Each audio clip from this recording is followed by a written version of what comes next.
ladies and gentlemen, here we have a brew called Hebrew, the chosen beer, origin, pomegranate ale. Imperial amber ale brewed with luscious pomegranate juice. This is a gas station special.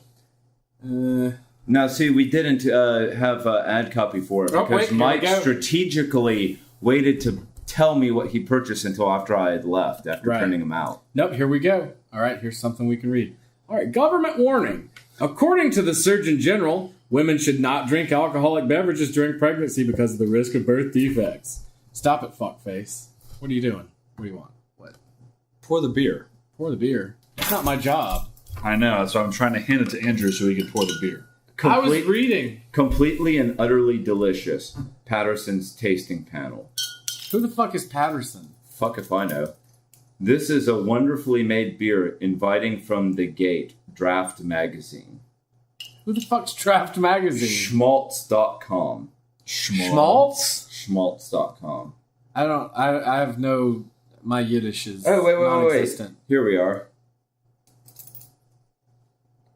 Come, my beloved, let us go to the fields. If the pomegranate trees are in flower, then I shall give you the gift of my love. Song of Songs 712. Creation, 1996 CE. On the floor of a San Francisco Mission District loft, intimate friends squeeze luscious pomegranates by hand to brew the first 100 cases of the original Hebrew beer. Evolution, the culmination of the first decade of schmaltz brewing, and a core offering for our second. Origin renews the sacred covenant, sacrificing over 10,000 pomegranates for each precious handcrafted batch. Revelation, ongoing. In the Jewish tradition, pomegranates symbolize righteousness, with seeds said to number 613, the total commandments in the Torah. In I guess it's Deuteronomies, 8. You can open the beer now. Pomegranates, barley, and wheat. You did this thing where we kept reading the ad copy. Bounty of the land of milk and honey. The calyx atop the fruit inspired the original Jewish crown. One Persian hero myth consumed a pomegranate and became invincible. This is really weird. It keeps going on for several more lines, a lot more. Oh, we can. Okay. Cool color. Wasn't expecting anything that dark. Were you? It's an Imperial. When I first started pouring it, it looked really muddy, like sewer water, but maybe it smells like sewer water. Yeah, it does when you first start pouring it, but then it looks pretty good once you've actually got actually the nose is the nose is very inviting and interesting. I like pomegranates. Fruit. Definitely the pomegranates there. Yeah. A relatively potent and malt. Mike's not fucking wasting any time. He's like, fuck you, you're still brewing, you can't smell it. Mm-hmm. All right. Actually, I would go so far as to say it smells delicious. Does it? It smells really good. Tell me what you think.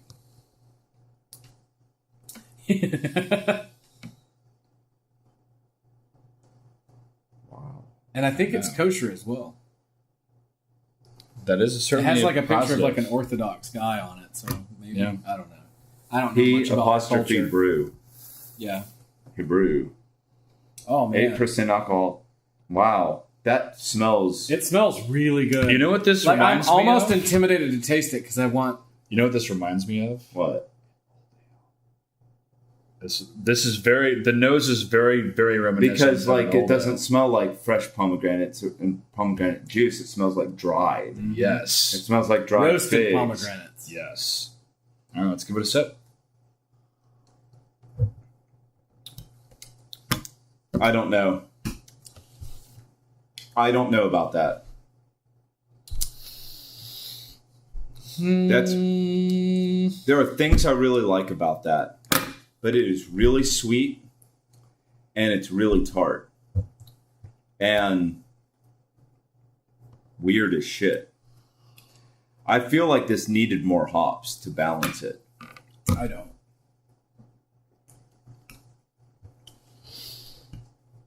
You know what this beer actually reminds me a lot of? The Midas Touch beer. Really? Yeah. I don't get that at all. Yeah, that is just nowhere near my experience. No. This actually... I figured it out. I know what it is on the nose. What? It's bready, but I couldn't place the bready. What is it? Fresh fucking biscuits. Like, not the On British the nose? meaning, like, Yeah. biscuits, you know? Yeah. Yeah. I suppose I can see that. I never would have picked that out for myself. But I'll tell you what this reminds me of more than any other beer. Old Potentate.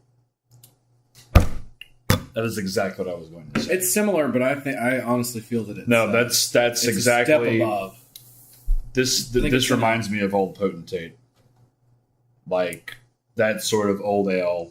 Like, lower grade old ale. You know, after really like letting it sit, I think I like this because it's got so many really good things going on, and the things that were bugging me have kind of faded into the background. The finish But is like, nice. I noticed that, yeah, the finish is really good. I'm noticing the immediate shock of the palate with the things I don't like are a lot less if I take small sips. If I'm not mistaken, I believe this was another $4.99 big bottle. Yep. Yes, it was $4.99. Dude, I just don't even give a fuck anymore. I'm like, I grab a beer, it's like, it's $2, whatever. Probably the best beer I've ever had because it's $2. But, I mean, I wouldn't call this like a world-class beer or the best I've had or anything like that. No, this isn't as good as your last gas station special. But, That Affligem Double. Ooh, no. That was really, really good. but this is That was a good eminently find. drinkable. Yeah. Like, if somebody broke this out, I would not only, like, be like, I'll drink it. I'd be like, oh, cool. Yeah. My know? only thing is that I think it's cloying. You think so? It is a little bit too sweet. I don't get that for some reason. It's the sweetness is kicking my ass a little, and I'm a sugar addict. This is a little bit too sweet for my taste. But But if you take small sips, it doesn't jump out as much. no, this is honestly, if you gave me this versus Old Potentate, I honestly don't know if I could tell the difference. Granted, it's been a long time since we've had that beer. But No, I think I could tell a difference. They're very similar though. But yeah, like you can identify pomegranates in this. Uh-huh. yeah, Whereas in the Old Potentate was just fucking figs in your face. and this is defined as an Imperial Amber Ale. Whatever the fuck that means. And it's kosher certified, rabbi approved. Oh, really? Well, then you know we don't have any, like, urinal scrapings in there or anything. No, That's right. no health hazards there. Yep. Now this is, you know what? I'll say it. This beer doesn't suck. It doesn't suck. Doesn't suck. It is as far as things that don't suck, it's low grade. Yeah. It could be more amazing. It has some brilliant things happening, but it's also got some assy shit happening. Yeah, I don't For me, there's, I mean, the major downside of this beer is it's just too sweet. it has a sort of an air of cheapness going on. It Yeah. does. Yeah. But at the same time, it is eminently drinkable. Yeah. Yeah. If you can stand how just fucking mind-blowing sweet it is.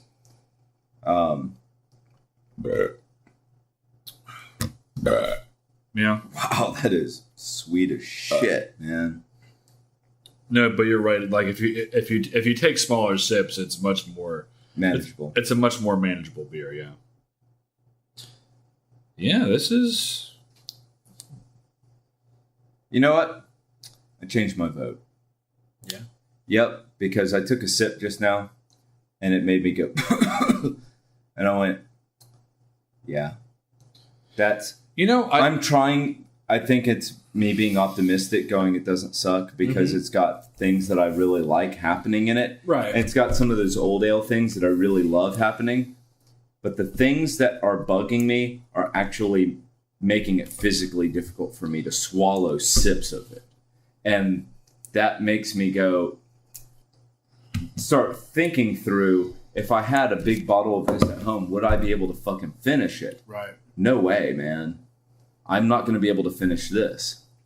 It's interesting. But we can't agree that it's in a higher class than that lime piece of shit. oh yes, that we had last time. Yeah, man, no question.